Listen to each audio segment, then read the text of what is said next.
Ayan mga kamanok, inaabot tayo ng ulan dito sa ginagawa nating range. Pinali ko na nga pala yung mga kawayan. Nilagyan ko ng tali para hindi siya mabuwal ng hangin. Pinalihan ko pa.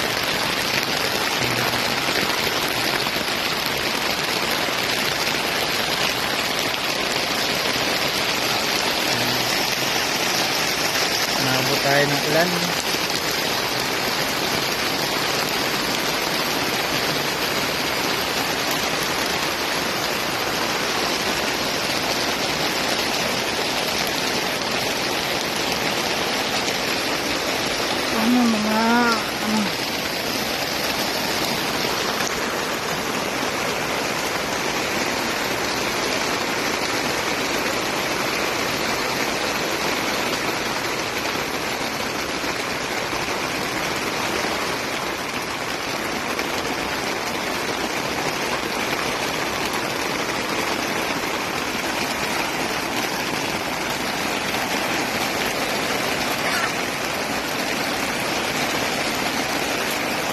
Nagpatoka kanina, bumili ng patoka ng pedra, sabay nagawa ng pinayos ulit ang silungan ng mga sisiw, pinali, medyo may butas, lalagyan natin ng tape.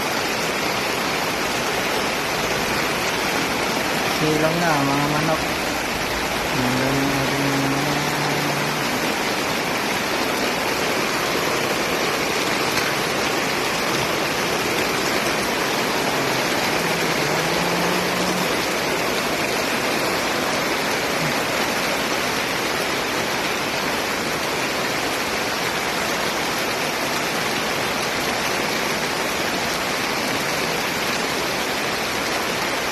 sakto paggawa natin ng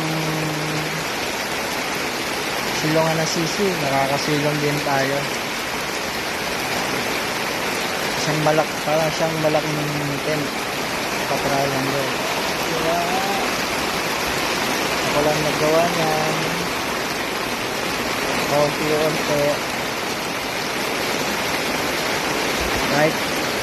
Kahit hindi ka panday, matututo kang magpanday. Kasi wala kang aasahan iba. Ayan. Hanggang pa yung bakong sisiw. Mga white kelso. Ay, kawawa. Mga sisiw. Inaabot ng last na ulan.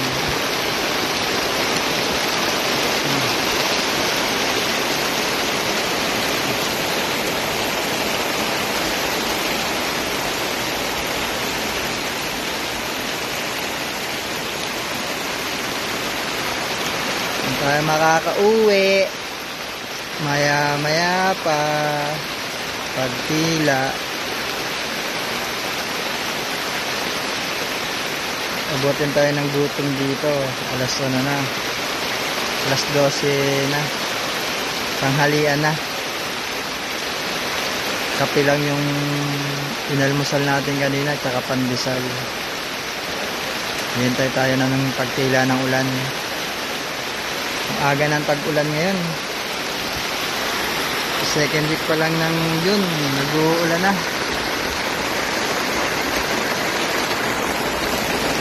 Mga sisiw.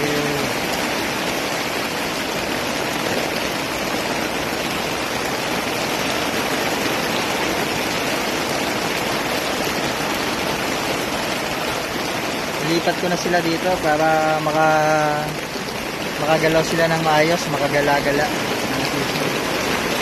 Kaso yung lumilipad, lumalagpas sa net, ang taas ng lipad, direkto sa puno ng alibangbang. Yan.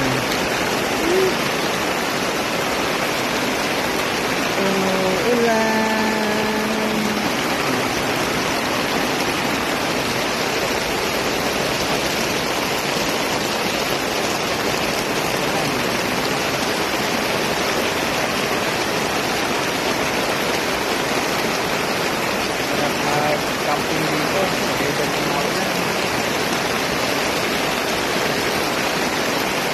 mas masarap matulog sa bahay pag ganitong naulan.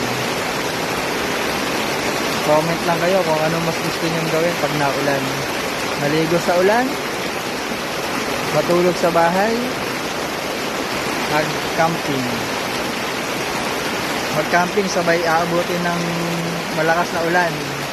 Kailangan yung tent nyo pang waterproof.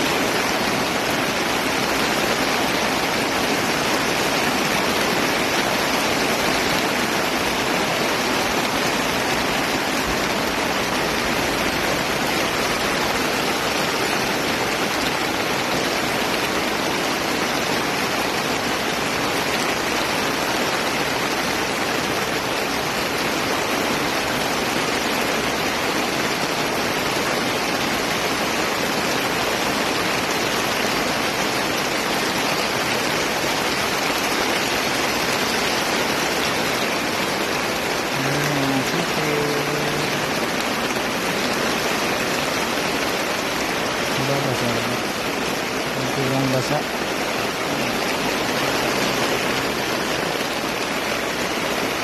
Konti lang basa.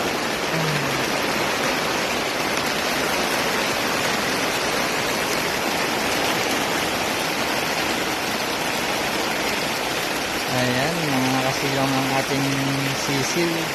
Ating mga pullets. Hanggang sa muli, mga kamanok. Bye-bye.